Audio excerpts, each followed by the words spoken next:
বিষয়াসকল যিসকল ইয়াৰ নিৰ্বাচিত হ'ল তেওঁলোকৰ আমি তালিকাখন দিম তালিকাখন দিয়াৰ পিছত আপোনালোকক আমি 3 দিনৰ ট্ৰেইনিং দিম কিয় ট্ৰেইনিং দিম এই কথাটো বুজি লওক 10,000 টকাটো শেষ নহয় 10,000 টকাটো আৰম্ভণি আমাৰ উদ্দেশ্য হ'ল যে এই 10,000 টকাটো ভাল কৰি যদি আপোনালোকে খৰচ কৰে পিছত আমি আপোনালোকক আৰু নতুন নতুন আঁচনি আৰু বেংকৰ লগত আপোনালোকক আমি সম্পৰ্ক কৰি দিম যাৰ ৰিজাল্ট দিলে এতিয়া টিভিত কি ওলাই কোন মন্ত্ৰীৰ খুলখালিয়ে তাৰ নাম নোলায় কোন অফিচাৰৰ খুলখালিয়ে তাৰ নাম নোলায় ৰিজাল্ট দিলে ওলাই যে ই অমুক গাঁৱৰ তৰকাৰী বেপাৰীৰ ছোৱালী ই অমুক গাঁৱৰ খেতিয়কৰ ল'ৰা ই অমুক গাঁৱৰ ৰিক্সা চালকৰ ল'ৰা ই অমুক গাঁৱৰ ঠেলা চালকৰ ল'ৰা মন্ত্ৰীৰ খুলখালিয়েকৰ পৰা অসমখনক আমি তৰকাৰী বেপাৰী ল'ৰালৈকে আমি ৰূপান্তৰ কৰিলো আৰু এইটোৱে হৈছকৰিৰ নামত টকা লৈছিলে এতিয়া টকা লোৱাটো বাদে দিয়ক বিনা পইচাত চাকৰি আৰু যি কেটা লৰাই চাকৰি নাপায় তেনেকুৱা 2 লাখ লৰাক 2 লাখ টকা কৰি ব্যৱসায় কৰিবৰ কাৰণে আজি চৰকাৰে টকা দিয়া আৰম্ভ কৰিছে এতিয়া পৰীক্ষাৰ ৰিজাল্ট দিয়ে এপিএসসি ৰিজাল্ট দিয়ে পুলিচৰ ৰিজাল্ট দিয়ে তৃতীয় চতুৰ্থ শ্ৰেণীৰ ৰিজাল্ট দিয়ে তেতিয়া টিভিত কি ওলাই বাতৰি যে কোন মন্ত্ৰী লৰাই ডিএসপি হল কোন অফিচাৰৰ লৰা গৈ পেলাই মেজিষ্ট্ৰেট হল কোন ডাঙৰ বিষয়াৰ খুলখালিয়েকে গৈ পেলাই প্লেনিং অফিচাৰ পালে কাৰ খুলখালিয়েকে গৈ পেলাই টেক্সৰ সুপাৰিনটেণ্ডেণ্ট হল কোন দ্বিতীয় হল পেপাৰ আৰু টিভিত এই লিষ্ট বিলাক আহিছিলে আৰু এই লিষ্ট বিলাকৰ লগত কি লিখিছিলে যে এনেকুৱা এটা চাকৰি পাবৰ কাৰণে হয় মন্ত্ৰী বিধায়কৰ খুলখালিয়েক হ'ব লাগিব নহলে মন্ত্ৰী বিধায়কৰ লৰা হ'ব লাগিব নহলে মন্ত্ৰী বিধায়কৰ আখে পাখে থাকিব লাগিব পঢ়া শুনাৰ কোনো মূল্য নাই পঢ়া শুনা কৰিলে অসমত কোনেও চৰকাৰী চাকৰি নাপায় আৰু মানুহে এটো মানি লৈছিলে মোৰ ওচৰতে আহি কয় যে দাদা কিবা এটা লাইন দিয়ক মই মেজিষ্ট্ৰেট হ'ব লাগে কোনোবা আহি কব যে মই 1 কোটিলৈকে টকা ঘোষ দিম মুক চাকৰিটো যেনে তেনে কৰি দিব লাগে মানুহে ভাবিছিলে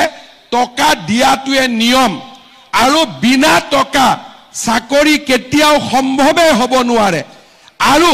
তেনেকৈ আমাৰ অসমখন 75 বছৰ চলি আছিল 2021 চনত মই মুখ্যমন্ত্ৰী দায়িত্ব লোৱাৰ পিছত কৈছিলো যে এনেকে নহয় আমি পৰিবেশৰ পৰিৱৰ্তন কৰিম আজি মই 1.5 লাখ লৰা ছোৱালীক চাকৰি দিলো 1.5 লাখ লৰা ছোৱালীৰ পৰা 1 লাখ টকাকৈ যদি মই ললোহেতেন মোৰ পকেটত 1500 কোটি টকা আহিলেতেন আৰু 1 লাখ দিয়াটোত কাৰো আপত্তিয়ে নাই 10 লাখ 15 লাখ 20 লাখ 1 কোটিলৈকে দিয়ে 1 লাখ দিলেতো হাঁহি দি দিব আজিয়ে যদি মই ইয়াত কওঁ যে আপোনালোকৰ লৰাক মই চাকৰি দিম 1 লাখ টকা মোক গধুলি ভিতৰত দিয়ক সবেটো গধুলি ভিতৰতে লৈ আহিব 1 লাখ টকা যদি মই ললোহেতেন 1500 কোটি টকা মোৰ ঘৰত গলহেতেন কংগ্ৰেছ দলে কয় যে মই দুৰ্নীতি কৰো আৰে দুৰ্নীতি যদি কৰিলোহেতেন 1500 কোটি টকাটো মোৰে পকেটত আহিলেতেন আজি আপোনালোকে চাওক পৰীক্ষাৰ ৰিজাল্ট দিলে এতিয়া টিভিত কি ওলাই কোন মন্ত্ৰীৰ খুলখালিয়েক তাৰ নাম নোলায় কোন অফিচাৰৰ খুলখালিয়েক তাৰ নাম নোলায় ৰিজাল্ট দিলে ওলাই যে ই অমুক গাঁৱৰ তৰকাৰী বেপাৰীৰ ছোৱালী ই অমুক গাঁৱৰ খেতিয়কৰ ল'ৰা চিত হ'ল তেওঁলোকৰ আমি তালিকাখন দিম তালিকাখন দিয়াৰ পিছত আপোনালোকক আমি 3 দিনৰ ট্ৰেইনিং দিম কিয় ট্ৰেইনিং দিম এই কথাটো বুজি লওক 10,000 টকাটো শেষ নহয় 10,000 টকাটো আৰম্ভণি আমাৰ উদ্দেশ্য হ'ল যে এই 10,000 টকাটো ভাল কৰি যদি আপোনালোকে খৰচ কৰে পিছত আমি আপোনালোকক আৰু নতুন নতুন আঁচনি আৰু বেংকৰ লগত আপোনালোকক আমি সম্পৰ্ক কৰি দিম যাতে মোটামুটি 2-2.5 বছৰৰ ভিতৰত চৰকাৰৰ পৰা আপোনালোকে আৰু বেংকৰ পৰা মিলি 1 লাখ টকা কৰি আপোনালোকে পাব পাৰে কিন্তু যদি কোনোবাই 10,000 টকা পালে আৰু গিৰিয়াকে টকাটো লৈ গল তেতিয়া এইটোটো আৰু আগ নাবাঢ়িব সেই কাৰণে এটা 3 দিনৰ ট্ৰেইনিং কৰি টকাটো আমাৰ আঁচনিখন কি কেনেকৈ আগবাঢ়িব লাগিব আমি বুজাই দিম আৰু তাৰ পিছত এনেকৈ মিটিং পাতি আপোনালোকক মই আহি টকাটো দি দিম টকাটোতো 100% পাবই খালি অকণমান অপেক্ষা কৰক অপেক্ষাৰ ফলটো মিঠা হয় হয়নে নহয় গতিকে আপোনালোকৰ এই কামটো চলি আছে একেবাৰে টেনচন নলব 10,000 টকা আপোনালোকে 100% পাবই কিন্তু 10,000তকৈ আৰু কেনেকৈ বেছি পায় মই সেইটোহে চিন্তা কৰি আছো যাতে আগত গৈ আমি আৰু বেছিকৈ আপোনালোকক সহায় কৰিব পাৰো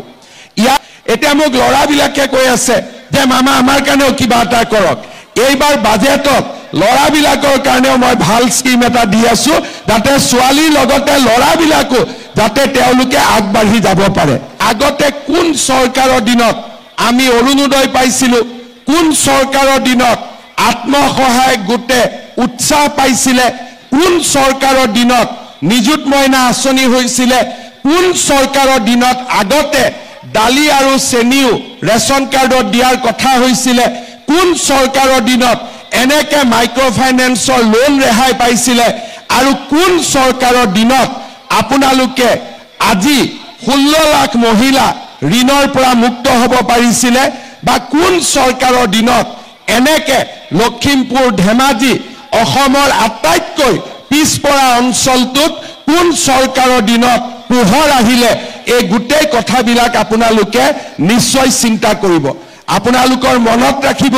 যে কংগ্ৰেছৰ দিনত অৰুণোদয়ো নাছিলে মাইক্ৰ' ফাইনেন্সৰ লোন ৰেহাইও নাছিলে আত্মসহায়ক গোটৰ আঁচনিও নাছিলে আমাৰ মহিলাসকলক ৰেচন কাৰ্ডো দিয়া নাছিলে অৰ্থাৎ আমাৰ কলেজত বিনামূলীয়া এডমিশ্যন নাছিলে নিযুত মইনা নাছিলে কংগ্ৰেছৰ দিনত একো নাছিলে খালি কংগ্ৰেছৰ কি আছিলে মহিলাবিলাকক খুটা আৰু কম্বলৰ নামত ইখন মিটিঙৰ পৰা সিখন মিটিঙলৈকে মহিলাবিলাকক দৌৰাই ৰাখিছিলে তাৰ বাদে মহিলাসকলৰ উন্নতিৰ বাবে একো কাম কৰা নাছিলে ভেৰিফিকেশ্যনবিলাক কৰি আছো 28 তাৰিখৰ ভিতৰত আমাৰ ভেৰিফিকেশ্যনবিলাক কমপ্লিট হৈ যাব ভেৰিফিকেশ্যন কমপ্লিট হোৱাৰ পিছত আমি মহিলাসকল যিসকল ইয়াৰ নিৰ্বাচিত হ'ল তেওঁলোকৰ আমি তালিকাখন দিম তালিকাখন দিয়াৰ পিছত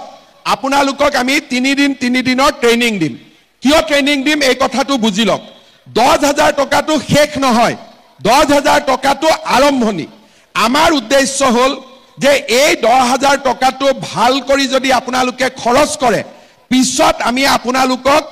আৰু নতুন নতুন আঁচনি আৰু বেংকৰ লগত আপোনালোকক আমি সম্পৰ্ক কৰি দিম যাতে মোটামুটি 2-2.5 বছৰৰ ভিতৰত চৰকাৰৰ